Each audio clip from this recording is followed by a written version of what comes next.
Hello, I'm Sarah and I'm 71 years old. I've heard a lot of stories here and I thought that I'd share something that happened to me recently. Yeah, it happened over the course of a few years. The story involves my daughter Megan. Megan had met her husband Charlie when they were in high school. They dated since the start of high school, but didn't get married until years later. My daughter dropped out of college after a year because she got pregnant. Did I think she was too young to be pregnant? Yes. But I was not going to shame her for it because she seemed very excited about it. What made me upset was that she and Charlie were moving across the country with Charlie's parents. Megan announced her pregnancy and moved all together at a dinner party. I had taken Megan aside after everyone had congratulated her and told her about how I felt. Can I just talk to you for a minute? Yeah, of course, Mom. What's the matter? First of all, I just want to say congratulations on the baby. I can't wait to be a grandmother. I bet. I'm going to make sure that at the very least my child and I come down to visit you frequently. After all, as a first-time mom, I will need the help of the best mother in the world. Oh, stop it. I'll be of any help that I can. But about you coming down frequently. Yes. Do you really have to move? I mean, you just dropped some wonderful news, and I also want to be a part of you and your child's life. I want you to be a part of it as well. But Charlie got a great job offered there, and we can't let it go. It would be stupid to turn down more money when we have a child on the way. I know, it just hurts. I only just got you back after you went away for college, and not even 2 years later, you're going away for God knows how long. I'm sorry, Mom. I promise that we'll be in touch as frequently as possible, and if I don't come down here, you can come there. Oh, honey, I wish it was as easy as that. You know that I have to work, and my company makes it hell to get even a day off. It's okay. I'm sure we'll figure out a way. I was sad about her leaving, but then again, I had always known that the day she would leave home would come soon. My grandson, James, was born 9 months later. I had flown over for the last month of Megan's pregnancy because she really wanted me there. I stayed with Megan and Charlie for another month or so and helped them adjust to living with a newborn. I told them what to expect and also what to do when the baby cried too much. They seemed nervous, but I assured them that after a few months they'd get the hang of it. The parents' instincts will never let you harm your child, and that is advice I stand by to date. Anyway, after I returned back home, I went right back to work. My visit to Megan had cost me my yearly time off, but it was worth it. Things only got more hectic after that. Megan would phone me once a week to give me updates and ask for help whenever she needed it. Even though I wasn't there physically with Megan, it still felt as if I was right there with her whenever she called. And so 2 years passed. I hadn't gotten to meet Megan or her family in those 2 years. A lot of promises had been made on Megan's part to come down and visit, but she apparently could never seem to get a day off work. I was initially really hurt and frustrated, but I understood where she was coming from, considering I was in the same position. However, one day Megan called me, and that conversation changed things for us. Hey, Mom. Hi, honey. How are you? And how's Charlie and my grandbaby? I'm good, and so are Charlie and James. James said his first words, by the way. Oh, really? That's amazing, sweetie. Yeah, and hearing James speak made Charlie and I realize something. Oh, what is it? That we've been together for 6 years and we even had a baby. Yes, it's been a very long time. As long as you're happy, time will fly faster than you could blink. Exactly. So we were thinking of getting married. What? Oh, wow, I'm so happy for both of you. When will you get married? We were thinking of getting married next week. Next week? But honey, your dad and I won't be able to make it unless you plan on getting married here. Are you? No, Charlie and I wanted a quick and personal wedding. We were just going to register ourselves, go out to maybe the beach for a picnic with James and Charlie's parents, and then call it a day. So Charlie's parents get to be there when you get married, but your dad and I don't? Mom, don't be like that. I'm sorry, but I've tried to be as supportive of everything you've done so far. I was hurt and upset by you moving when you were pregnant, but I let it go. Then you never visited me for 2 years, and whenever you called, it was only to ask for help. I let go of it all because I wanted to see you happy. But this feels like a slap in my face. Why can't you just be happy for me? Megan, I'm really trying. Your father will be even more heartbroken with your decision. This time I won't intervene, and you can deal with the fallout yourself. Mom, come on. Congratulations on getting married. Goodbye. My husband and I were beyond upset. I mean, looking back, I knew that it was wrong for me to lash out at Megan that way. I was overcome with sadness at just how much of Megan's life I was missing. I tried to get over it. I did. Megan called me after she and Charlie got married, and I tried my best to engage in proper conversation with her. But I couldn't get past my sadness. Eventually, Megan stopped calling. She sensed that something was wrong, and while she never made an apology, she decided it was best to just not contact her father and me as much. Somehow I managed to move on with life. It got easier as more time passed. My husband and I got through our grief by spending our time with each other. We went on a lot of trips together, not out of state, but every other weekend. We went to various resorts and different parts of town, and sometimes we would even get to the town over. Sometimes Megan would send us postcards and pictures of James, and it made me feel bittersweet. I hated that I was missing watching my grandson grow up. It was simply one I had to live with. Before I knew it, 15 years had passed in total since I saw Megan and her family. My husband and I were well into our 50s, and we were planning on retiring the next year. We were looking forward to going on a tour of Europe and then Asia. We spent those 15 years just saving up to finally live our lives the way we always wanted to. One day, out of the blue, we got a knock on our door. You can imagine my surprise when I opened the door and saw Megan, Charlie, and James standing at my doorstep. Except there was one more addition, another baby. It took me a good minute to fully grasp the fact that my daughter and her family were standing at my doorstep. 15 years later, and they still knew just how to surprise me.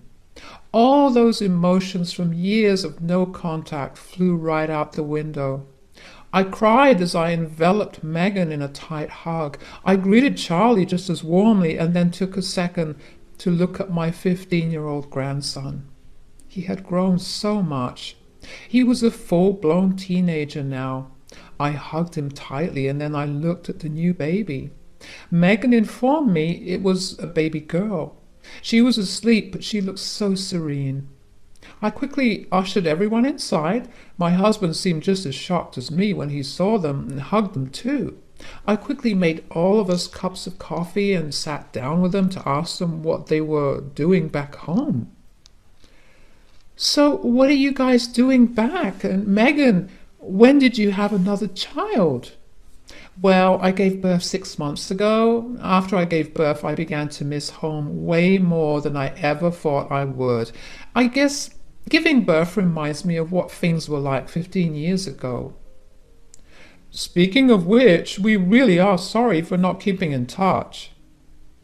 No, we should have also tried to keep in touch. Our egos got in the way of us enjoying family time, even if it was over call. But Mom, so much has happened since we last spoke. I'm sure it did. I mean, you had another child. What's her name? We've named her Sienna. Do you want to hold her? Yes, of course. Oh, isn't she a doll? Oh, what is this? She has blonde hair. I know, we were surprised too. Does Charlie have blonde genes in his family? Not that we know of. We just figured that it may have been a recessive gene that just became dominant with her. That is interesting. Will I be able to see my grandkids more often now? Yes, of course. Actually, about that. Megan and I had something big to ask of you. Yes, what is it?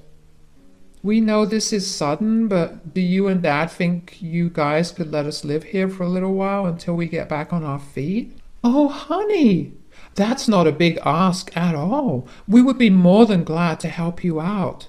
When will you move in? Our things will be arriving in about a week, and we could stay in a motel so you and Dad could prepare. Nonsense. This house has always been too big for only the both of us. We can slowly figure things out as time passes, but you guys can stay here starting now. Thank you a lot. You are helping us out big time. We promise to be as helpful as possible. I was excited to finally build a good relationship with my grandkids. Everything had aligned so perfectly. I was retiring and I was going to be able to be a grandmother. Megan and her family stayed with us for an entire year. I got to witness my second grandchild's first, and nothing brought me greater joy than that. James and I were also getting along pretty well, although he did seem a little distant. He was not only distant with me, but with his parents as well. He barely even looked at Sienna. I got concerned when it was Sienna's birthday and James just locked himself up in his bedroom. My husband and I tried to get him to come out and celebrate, but he refused to. I was worried, so I asked Megan and Charlie if there was something wrong. They laughed James's behavior off and assured us that there was nothing wrong. They chalked his behavior up to being jealous of his sister. I didn't think it was normal for a boy his age to be that jealous of his sister. Sure, there was a huge age gap between the both of them, but still, to be so jealous that he refused to even associate himself with her was a bit extreme. Even so, I left my opinions behind and tried my best to get along with James. I tried to be someone James could trust and lean on. I also tried to coax him into telling me what was going on with him, but nothing I tried seemed to work. At best, James would tell me about other things going on in his life. If I ever brought up his reactions to Sienna subtly, he would shut down. Over the rest of the year, Megan and Charlie found good jobs that allowed them to buy their own home. It was only 4 blocks away from us, and even though they weren't living with us, I still got to see them almost every day. With both Megan and Charlie working, I was asked to babysit Sienna a lot. Years began to pass, and I essentially became a second mother figure to Sienna because of how much time I spent raising her. We ended up developing a close bond. But there was one thing that I noticed. James began withdrawing from me even more. Whatever little progress I had made since he moved here started slipping from my hands. But before I could do anything about it, James decided to move out of his parents' home and go to college on the other side of the country. James and I barely spoke after that. I only got to speak to him over the holidays and birthdays. It hurt that I had to go through the same things over and over again, but I learned to be happy with what I had at the very least, and that was Sienna. Sienna grew into a very pretty and able girl, although as she grew older there were a lot more distinct and different features showing up in her. For starters, she was more olive-skinned than pale like the rest of her family. Her facial structure was different, and she had very curly hair, a trait that no one on either side of her family had. My husband and I often discussed how it was possible for Sienna to look so different from us, and every time the conversation would leave us feeling a little unsettled. One time when Megan had come over to spend time with me when Sienna was around 9 years old and was off to school now, I decided to ask Megan why Sienna looked so different. I've been meaning to ask you something, actually. Yeah? What is it? I mean, this is in the nicest way possible, but your father and I were just curious. Why does Sienna look so different from the rest of us? What are you trying to imply here? Are you trying to ask me if I cheated? Whoa, what? No, I would never accuse you of something like that. Your father and I have been talking about it a little, and we couldn't help but notice that Sienna has a lot of different features. Yes, she has a lot of different features, but she is still our daughter. I gave birth to her. Yes, honey, I don't doubt that one bit. I'm only wondering about why the difference exists. I love Sienna just the way she is, with all my heart and soul. What do you want me to do? Do you want me to pull up her birth certificate, or do you want me to introduce you to the nurses and the doctor who helped deliver Sienna? Honey, you're lashing out. I was only asking because I came across this DNA test that tells you about your entire ancestry. Maybe we could all do it and in the process find out where Sienna gets her genes from. Absolutely not. That feels like a setup. A setup? What exactly would I need to set you up for? If I give in now, there's no telling what else you'll ask me to do. You're thinking too much into this, honey. You know what? Why don't we just drop the topic? I couldn't understand why Megan was being so defensive about Sienna's appearance. It's not like I was insulting her, but in a way I still understood what she must have felt. My husband and I let go of it and instead just enjoyed our years bringing Sienna up. Things started to change when Sienna was 15, though. She would often swing by my place after school. She would come over looking sad and sometimes even in tears. That was alarming because she was the most joyful girl I knew. After a little prodding, Sienna revealed that she had an assignment a few months ago regarding genetics where her class was asked to bring pictures of their families. When she brought hers, everyone looked at her in confusion. Her teacher also looked confused and asked her if she was adopted, to which she obviously said no. The teacher had pulled her aside after class and asked her if she was sure that she was not adopted because, logically speaking, there was no way that she could look that different from her family. While her teacher was nice towards her, the rest of her classmates weren't. Word of her starkly different looks got around and kids began making comments. I felt bad for her, I really did, but I reassured her that she was a part of the family no matter how she looked. This went on for a long while before Sienna actually came back home sobbing one day. I can't take it anymore, Grandma, I can't.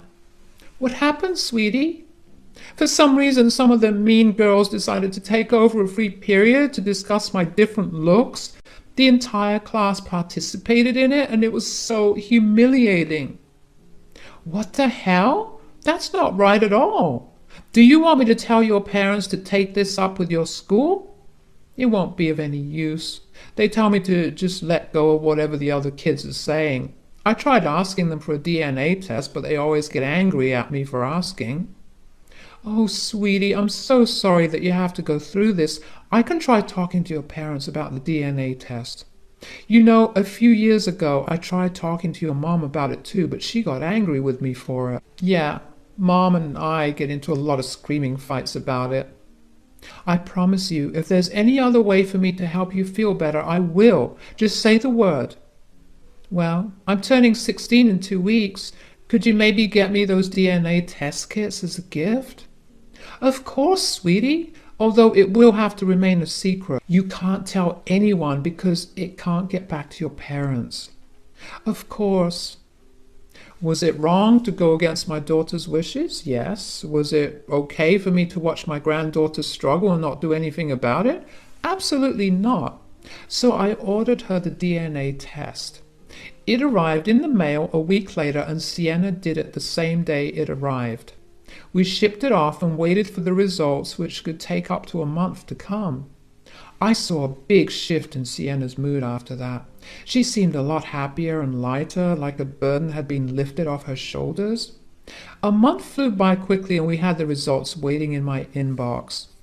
The first thing the result told us was that Megan, Charlie and James had all taken the DNA test a few years ago when Sienna was around 4 years old. This meant that Sienna would get a more accurate result. Sienna's excitement over the report quickly turned to horror. I had let her see the report first, so I had no idea why she was so horrified until I saw the report myself. The report had said that she was James's daughter. There had to be a mistake. We Googled the accuracy rate of the test and it was pretty high. I felt sick.